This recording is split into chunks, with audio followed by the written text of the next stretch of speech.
दोस्तों तो इस वीडियो में बात करेंगे एक और मेन बोर्ड आईपीओ के बारे में। तो आज एक और मेन बोर्ड आईपीओ अनाउंस होते हुए देखने को मिला है और आईपीओ के डेट अनाउंस होने के साथ ही इसके ग्रे मार्केट में काफ़ी अच्छी डिमांड भी देखने को मिल रही है। तो चले जानते हैं कि आईपीओ कब से आने वाला है, कौन सी कंपनी है और आईपीओ का ग्रे मार्केट में प्रीमियम अभी किस प्राइस के ऊपर ट्रेड कर रहा है। तो इससे पहले कि मैं वीडियो को शुरू करूँ, अगर आप इस चैनल पर पहली बार विजिट कर रहे हैं या फिर आपने चैनल अब तक सब्सक्राइब नहीं किया है तो चैनल को सब्सक्राइब कर लें और वीडियो को भी लाइक कर दें।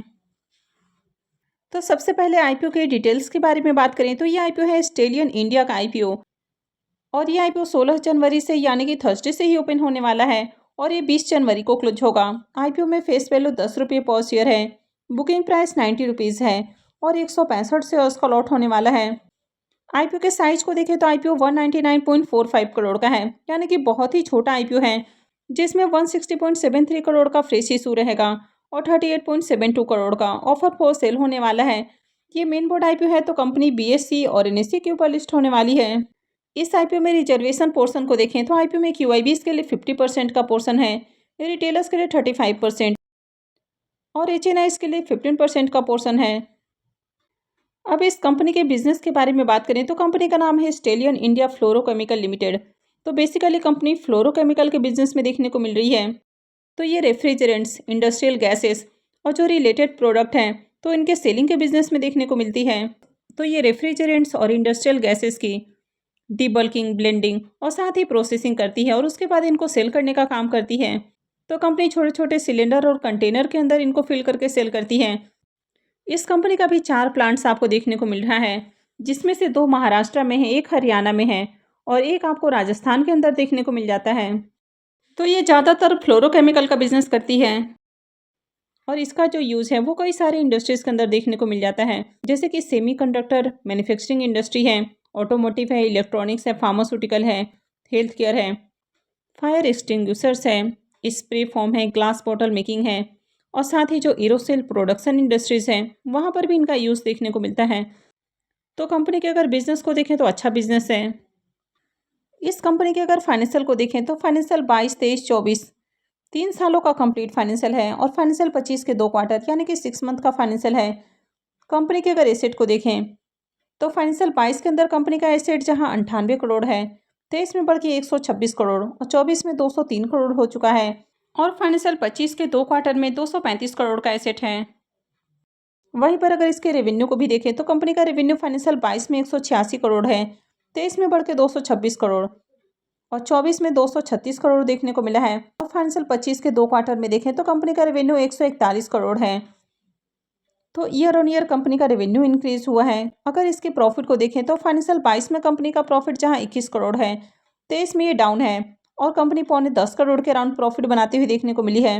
वहीं फाइनेंशियल 24 में देखें तो कंपनी ने 14 करोड़ से ज़्यादा का प्रॉफिट बनाया है।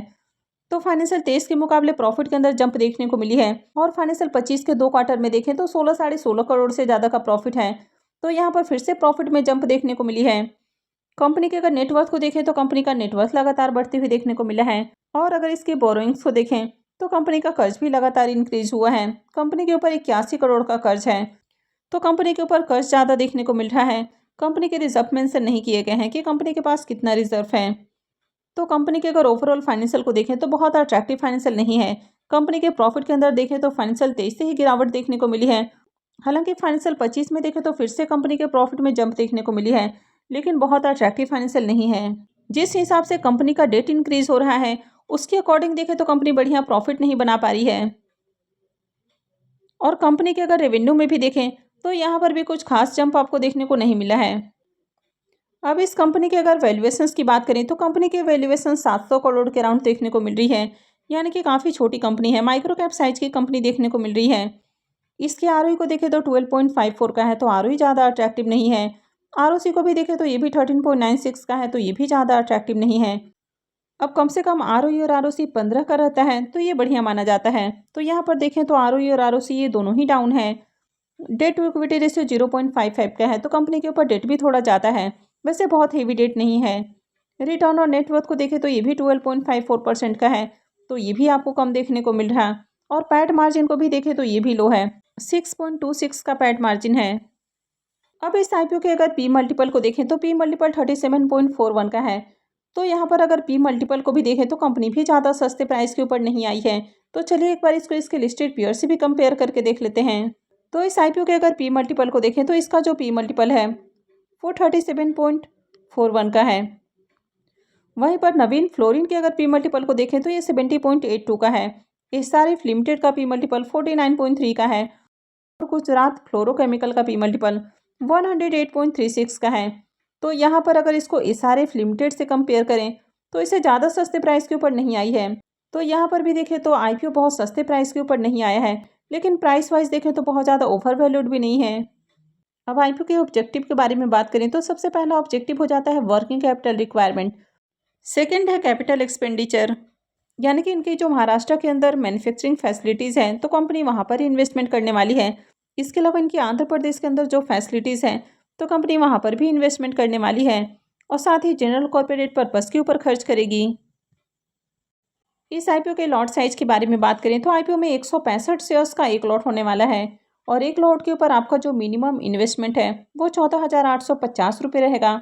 तो अगर आप रिटेल पोर्शन से अप्लाई करते हैं तो मिनिमम एक लॉट और मैक्सिमम आप 13 लॉट लगा सकते हैं।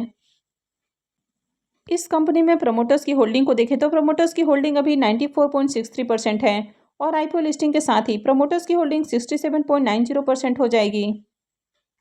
अब आईपीओ के शेड्यूल के बारे में बात करें तो आईपीओ 16 जनवरी से यानी कि थर्सडे से ओपन होने वाला है और ये 20 जनवरी को क्लोज होगा। आईपीओ का अलॉटमेंट डेट 21 जनवरी है, रिफंड डेट 22 जनवरी होने वाला है, क्रेडिट डेट भी 22 जनवरी रहेगा और आईपीओ की लिस्टिंग 23 जनवरी को होने वाली है। तो चलिए अब इसके प्रीमियम को भी देख लेते हैं। अब इस आईपीओ के ग्रे मार्केट प्रीमियम को देखें तो आईपीओ के डेट अनाउंस होने के साथ ही इसका ग्रे मार्केट में प्रीमियम भी ओपन हो चुका है और इसका प्रीमियम 21 रुपये के ऊपर ओपन हुआ है। आईपीओ में 165 शेयर्स का लॉट है तो आईपीओ से 3465 रुपये एक लॉट से प्रॉफिट हो सकता है। इसके प्रीमियम को देखें तो प्रीमियम 23% का राउंड रेट कर रहा है। तो प्रीमियम को देखें तो प्रीमियम भी अट्रैक्टिव प्राइस के ऊपर ओपन हुआ है।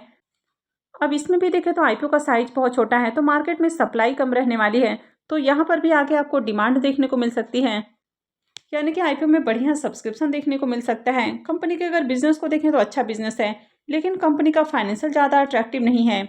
लेकिन इसके बावजूद भी आईपीओ का साइज छोटा है, प्रीमियम भी आपको बढ़िया प्राइस के ऊपर देखने को मिल रहा है, तो इस आईपीओ में भी डिमांड आपको देखने को मिल सकती है। तो इसमें भी अप्लाई करने के लिए रेडी रहना है। तो मैक्सिमम जो छोटे आईपीओस आते हैं उनकी डिमांड आपको बढ़िया ही देखने को मिलती है और आईपीओ की लिस्टिंग भी बढ़िया होती है। लेकिन आईपीओ बहुत ज़्यादा ओवर सब्सक्राइब होता है तो इसके कारण अलॉटमेंट मिलना बहुत ज़्यादा मुश्किल हो जाता है। तो अगर आप किसी भी आईपीओ में अपने अलॉटमेंट चांसेस को इंक्रीज़ करना चाहते हैं तो आपको मल्टीपल डीमैट अकाउंट से अप्लाई करना चाहिए और इसके लिए आपको अपने और अपने फैमिली मेम्बर्स के अलग अलग डीमैट अकाउंट से आईपीओ को टारगेट करना चाहिए। तो अगर आपने अभी भी अपने फैमिली मेम्बर्स के नाम से डीमैट अकाउंट ओपन नहीं करवाया है तो वीडियो के डिस्क्रिप्शन में मैंने जीरोधा और अपस्टॉक का लिंक दिया है, वहाँ से जाकर आप अकाउंट ओपन करवा सकते हैं। और अपस्टॉक में अभी भी फ्री में अकाउंट ओपन हो रहा है, तो आप इस मौके का भी फ़ायदा उठा सकते हैं।